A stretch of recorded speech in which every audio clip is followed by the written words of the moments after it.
Beleza? Então, galera, chegou o momento de nós estudarmos aqui o resumo, os principais pontos sobre DVP. Tranquilo? Então, vem comigo aqui na tela o nosso resumão aí sobre demonstração das variações patrimoniais. Primeiro aspecto interessante foi aquela questão da definição e estrutura da Lei 4.320/64, né? Nós estudamos aí que a Lei 4.320, ela define, né, lá no seu título 9, o seguinte: a DVP evidenciará as alterações verificadas no patrimônio resultantes ou independentes de execução orçamentária. Indica o que, galera? O resultado patrimonial. Então, primeiro ponto, esse modelo ele separa as variações em resultantes independentes da execução orçamentária. Eu contextualizei, né, na nossa aula o seguinte: o viés, mais uma vez, o viés orçamentário da Lei 4.320. E com esse contexto, né, de alinhamento, né, aos padrões internacionais, surge, né, das cinzas aí esse aspecto patrimonial da contabilidade, da ciência contábil. Por isso que a estrutura DVP sofreu um forte impacto, mas apesar de nós convivermos hoje com duas estruturas, nós precisamos ter o conhecimento dessa estrutura da 4.320 e da nova estrutura, tá bom?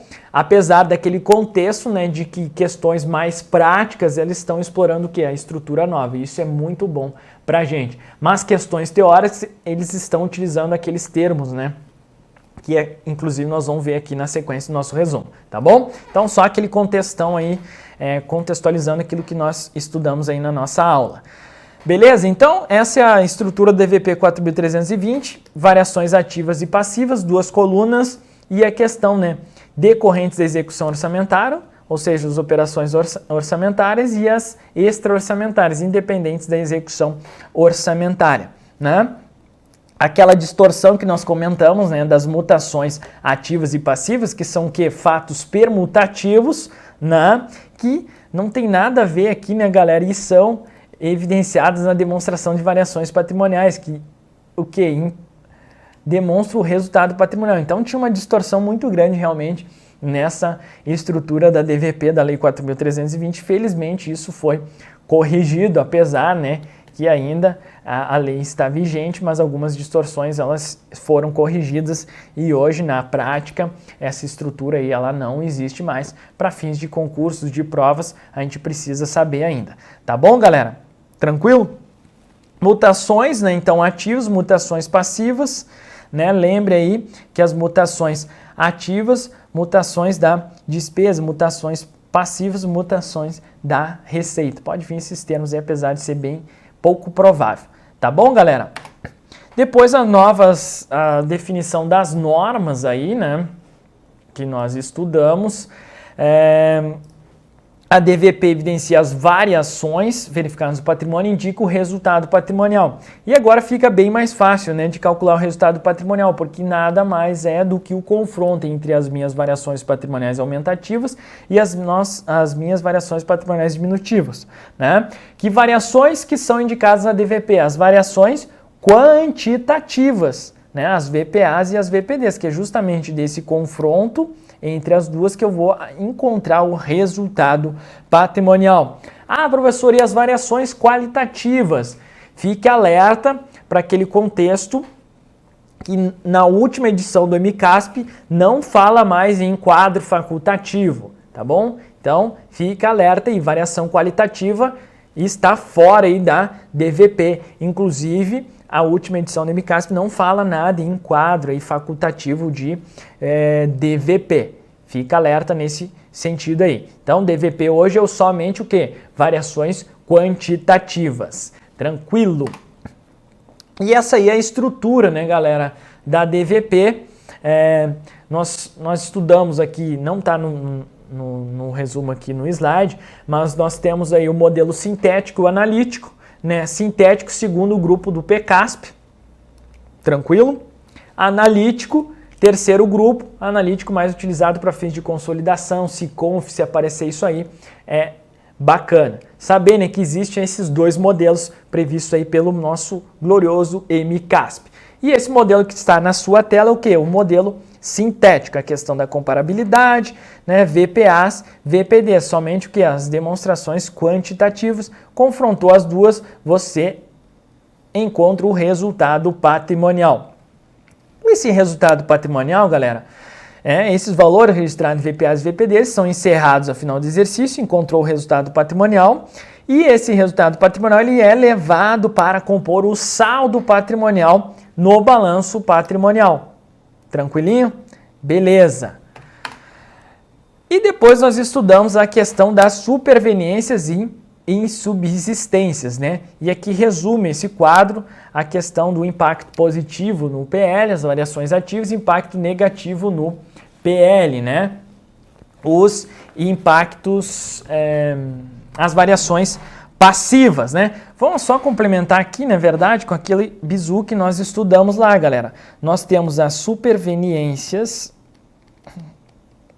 a superveniência do ativo, ela também é chamada de ativa, né? Por quê, galera? Porque representa receita. Receita, né? Superveniência do passivo é também chamada de superveniência passiva, porque ambas o que? Representam despesa, né? Despesa. Tranquilo? E a questão das insubsistências. Insubsistência, nós temos insubsistência do ativo, na subsistência do ativo, que ela também é chamada de insubsistência passiva. Por que o termo passiva? Nós explicamos, porque isso gera o que, galerinha? Despesa. Né? Insubsistência do ativo, isso é o que? Uma variação negativa no meu patrimônio. Se é uma variação negativa no patrimônio, vai gerar o quê? Uma despesa. Se gera uma despesa, é uma variação passiva, então uma subsistência passiva, né? Lembre-se desses termos aqui. E depois nós temos também a insubsistência do passivo, que também é chamada de insubsistência ativa. Por que ativa, professor? Porque isso gera uma receita. Como uma receita? Insubsistência do passivo. Diminuiu o passivo. Isso vai o quê? Se eu diminuir o meu passivo sem contrapartida, vai gerar o quê, galera? Uma variação positiva no meu patrimônio. Se gera uma variação positiva no patrimônio, eu estou diante de uma receita. E para receita nós vamos utilizar esse termo que é ativo. Então, insubsistência do passivo é um sinônimo de insubsistência ativa. E aí, a partir de toda essa dedução lógica, que é claro que nós ficamos aí bastante, um tempinho significativo, né? Para você nunca mais errar essas questões de superveniência e subsistência, nós chegamos, né, nessa dedução lógica aqui desse quadrinho. Mas fiz questão de mais uma vez abordar, claro que com a devida celeridade aqui no nosso resumo, esse ponto aí, tá bom? E é isso, galera. Agradeço aqui, né? Se você ainda não se inscreveu no nosso Instagram, siga lá, @Prof. Gilmar Postati. Esses são os principais pontos aí de DVP. Tranquilidade? Então, é muito interessante, mais do que nunca, no contexto do estudo da DVP, é o que? Você saber muito manejo do que, galera? Daquilo que impacta ou não o teu patrimônio. E aí entra o contexto justamente das variações patrimoniais. Se você tem um bom conhecimento teórico, qualquer questão de DVP você vai acertar. Por quê? Basicamente as questões, né, a tendência e a exigência, são tendências teóricas e ele vai explorar o que? Ele vai te dar diversos fatos, diversos eventos e vai perguntar, o resultado patrimonial foi tanto. O que você precisa fazer? Você precisa identificar aquilo que impacta positivamente o teu patrimônio e o que não impacta. Ele vai usar a nomenclatura da 4.320 sem problema, você vai raciocinar com aquela lógica ali, superveniência, subsistência, variação ativa, variação passiva, dependente ou independente da execução orçamentária.